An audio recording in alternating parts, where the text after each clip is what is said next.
for you. So, ladies and gentlemen, so what we previously worked on is just simplifying trigonometric identities. Now what we're going to do is work on actually verifying trigonometric identities.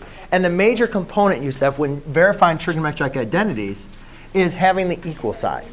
So what we're going to do is now we're going to verify that the left side of a trigonometric identity is going to be equal to the right side of a trigonometric identity.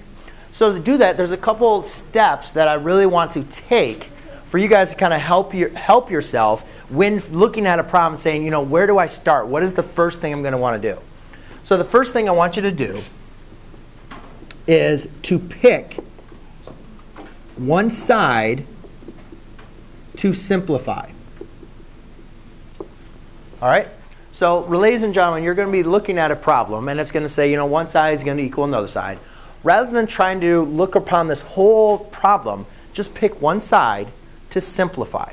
Now, we can do operations on both sides, and we'll look at some problems like that. But for right now, I just want you to pick one side to simplify. And usually, I like you to pick the side which is the most complicated. Now, what do I mean by having the most complicated? By having the most complicated, I usually mean if it's going to have more operations than the other one. If it's going to be dealing with more terms. Addition, subtraction, Taylor.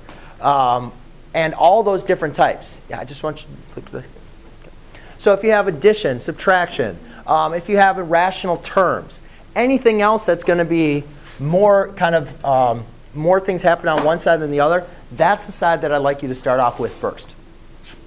So once you've kind of picked your side, all right, you said, all right, here's the side that I'm going to do. And like I said, we like to do the ones that are going to be a little bit more complicated than the other side. The next thing is to apply the operations.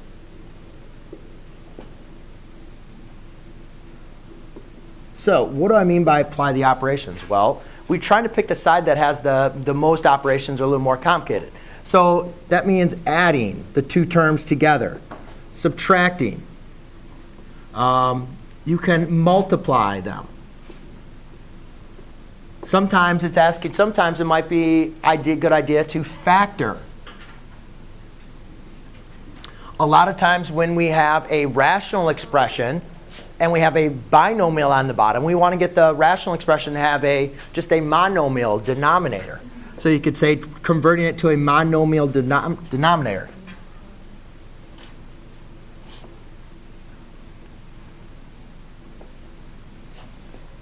All right, and these are all just ideas that you guys can work with. There's no like set in stone of something that you have to do. All right, you can just all try to try which one of these you want to work on, and then just pick and work it, see how far you can get with it, and then if it doesn't get you where you want to go, stop and then reset. So we apply our operations. The next thing you're going to want to look into is applying your fundamental identities.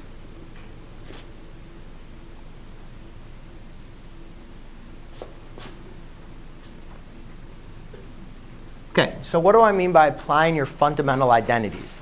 By applying the fundamental identities, that's by looking on your page that we talked about, right? I told you guys that we're looking into knowing your quotient identities, your reciprocal identities, your Pythagorean identities. Knowing all of those identities and being able to apply them into your problem is going to help you simplify it further. So we can look for converting identities by using the quotient identities, and then maybe seeing if you might be able to multiply or divide things out. Looking into converting to Pythagorean identities, right? Anytime you see any trigonometric term squared, you can convert using your Pythagorean identities. So usually with these three steps, you're going to get somewhere. All right? You're going to make some type of progress. But sometimes we'll make all this progress and we're still not getting anywhere that we want to get to.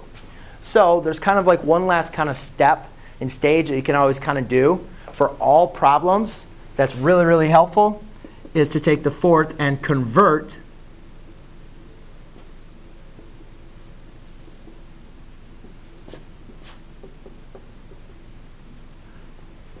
all terms to sines and cosines. So if you're working a problem and you totally get stuck, you're like, I don't know what else I can possibly do, take every single term and convert it to sines and cosines. All right, this is just a very helpful step. And the last one, ladies and gentlemen, which is the one that kind of gets to me most frustrating, is because a lot of students will get to these points, they'll maybe have trouble and they won't know what to do next, and so they'll just stop. So most importantly, just try something. Okay? There's always an operation or an identity you guys can apply.